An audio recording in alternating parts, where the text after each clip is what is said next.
இன்றைக்கி நான் உங்களுக்கு பீட்ரூட் அல்வா எப்படி பண்ணுறது தான் செய்து காட்ட போகிறேன். நம்ம பேஜில் ஏற்கனவே வந்து கேரட் அல்வா போட்டிருக்கேன், அதையும் பாருங்கள். இப்போ இதை எப்படி செய்கிறது, அதுக்கு தேவையான பொருள் என்ன இப்போ பார்க்கலாம். 1/2 கிலோ பீட்ரூட்டை நல்லா கழுவி தோல் சீவிட்டு இது போல் சீவி எடுத்துக்கோங்க.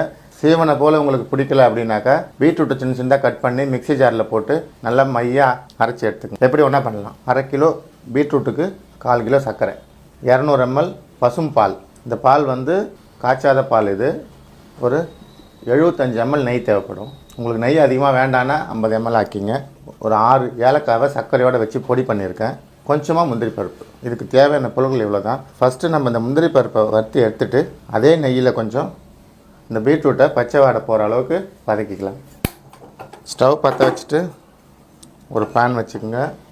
நம்ம வச்சுருக்கிற நெய்யில் 1 ஸ்பூன் போடுங்க. நெய் நல்லா மெல்ட் ஆகட்டும்.